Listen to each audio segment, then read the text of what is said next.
Hola, esta semana Argentina solicitó una renegociación con el Fondo Monetario Internacional, pues la deuda dejada por el gobierno de Macri es impagable. Solo los intereses de este año suman 1.600 millones de dólares y no hay de dónde sacarlos. Los que sí sacan millones, pero a paraísos fiscales, son las grandes empresas que operan y evaden impuestos en Latinoamérica, según la última edición del Índice de Secreto Financiero. Y en Brasil, ¿saben cuánto fue la ganancia en 2019 de los 4 mayores bancos? Casi la mitad de la deuda argentina al FMI. En ese nivel de abuso funciona el sistema financiero. Vamos con el desarrollo de estas noticias en la presente emisión de Disputa Económica.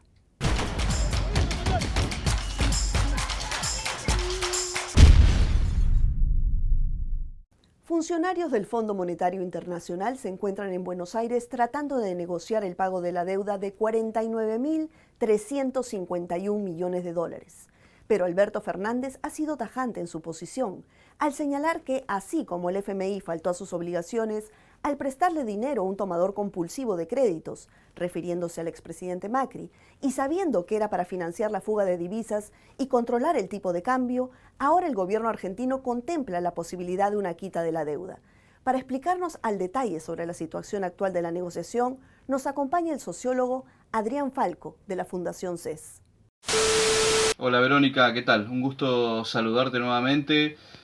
Bueno, contarte que el problema de la deuda en Argentina sigue siendo un problema de agenda permanente. El gobierno argentino ha encarado una negociación, una renegociación con el Fondo Monetario.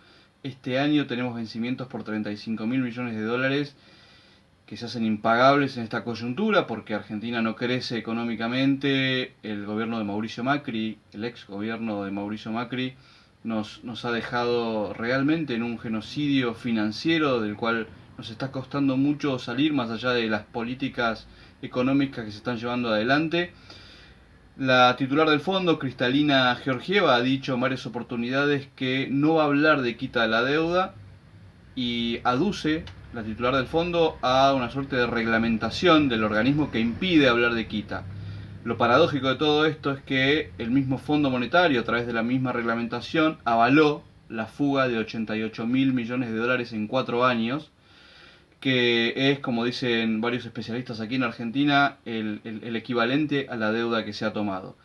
Argentina, con las armas que tiene, que es la capacidad técnica y política de sus funcionarios, está entrando hoy a la selva del sistema financiero internacional, a enfrentarse con fondos de inversión como Templeton, que lo que buscan es crisis permanente, se alimentan de la crisis permanente y hace difícil cualquier tipo de renegociación en buenos términos.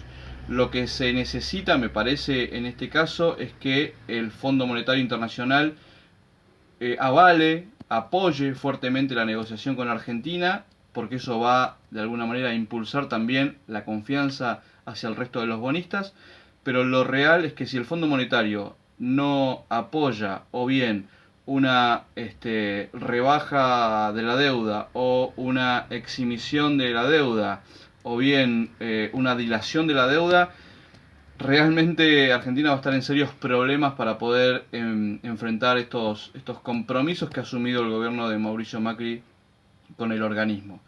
Lamentablemente necesitamos del apoyo de la comunidad internacional, digo, de los países de la región, pero también de los países aliados de la Argentina a nivel global para que el Fondo Monetario de alguna manera nos permita nuevamente ponernos en carrera, porque si el país no crece, si Argentina no crece económicamente, la deuda, desde ya te lo digo, es impagable. Y como dijo el presidente Néstor Kirchner, el expresidente Néstor Kirchner, en una reunión de Naciones Unidas hace ya bastante tiempo, los muertos no pagan sus deudas. Y el Fondo Monetario debería tener en claro esto a la hora de sentarse a negociar con la Argentina y de dar su apoyo pleno, porque el Fondo Monetario es también responsable del actual presente de la Argentina. Gracias, Adrián. Definitivamente el FMI tiene responsabilidad en la situación económica actual de Argentina. Cristina Fernández lo definió como un préstamo ilegal, comprometiendo el 60% de la capacidad prestable del organismo. Vamos a ver cómo termina esta negociación que tiene un plazo máximo a finales de marzo.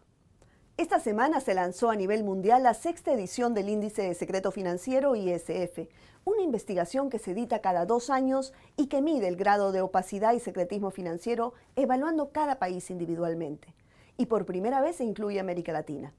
Andrés Nobel, de la organización inglesa Tax Justice, nos detalla los resultados de esta investigación. América Latina está haciendo mucho por mejorar la transparencia financiera.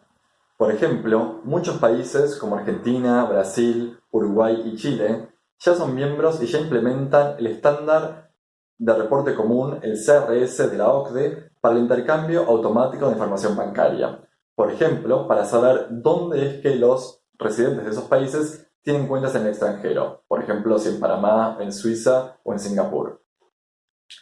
Además, la región ha avanzado mucho en materia de beneficiarios finales, y países como Costa Rica, Brasil, Perú, Paraguay y Uruguay ya cuentan con un registro de beneficiarios finales para identificar a los verdaderos individuos de carne y hueso que son quienes controlan o se benefician de las empresas y fideicomisos.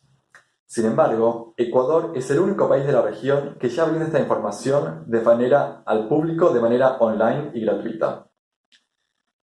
Con respecto al abuso fiscal por parte de las multinacionales, América Latina está aún un poco relegada con respecto a otros países y no se asegura y aún resta mucho por hacer para obtener la información vital, como el informe país por país, para identificar los casos de abuso fiscal por parte de las multinacionales. Esta información debiera ser pública y los países de América Latina deberían requerir que las multinacionales publiquen esta información. Pero por lo menos, o hasta tanto hagan eso, las autoridades fiscales de América Latina deberían asegurarse el acceso de ellas mismas a este informe tan importante. Sin embargo, no todos lo están haciendo. Gracias, Andrés. Resulta que los países con mayor índice de secretismo son Gran Caimán, que es colonia inglesa, Estados Unidos y Suiza, mientras la Unión Europea es la región que más avanzó en materia de transparencia fiscal, según la última edición del Índice de Secreto Financiero. Vamos a Brasil, donde los 4 mayores bancos locales obtuvieron en 2019 ganancias por 18.735 millones de dólares, una cifra récord, luego de un crecimiento de 60% en los últimos 3 años. Y esto ocurre en medio de la crisis más profunda que viven los brasileros. Graciele David, asesora de la Red de Justicia Fiscal de América Latina, nos explica cuáles son las causas de esta distorsión económica. Hay 2 causas principales, siendo que la esencial es que los spreads bancarios en Brasil son muy altos. ¿Y qué son esos spreads bancarios?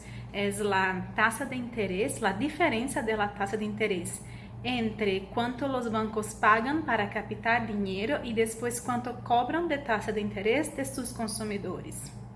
Por ejemplo, para hacer empréstamos, dar crédito a la gente. Esse spread bancário de Brasil é o segundo maior do mundo. O primeiro é de Madagascar, um país em África, e o segundo é de Brasil. E a diferença de Brasil com o terceiro também é muito grande. Então, isso demonstra quão grande é o spread bancário de Brasil.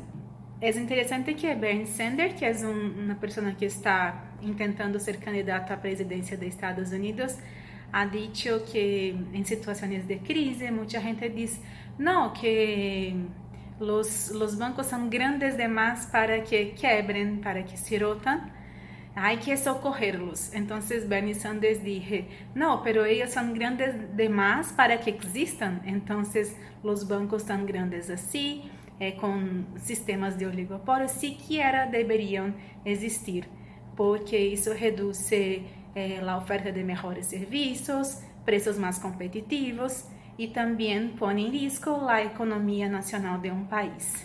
E ao mesmo tempo que os bancos brasileiros seguem tendo altas ganâncias, isso também representa um perigo grande ao Brasil e é desproporcional à situação de crise que vivimos. Há que cambiar esse cenário com mais regulação de los bancos e desconcentração e limitações ao spread bancário. Un gusto tenerte en el programa, Graciele. Hasta la próxima.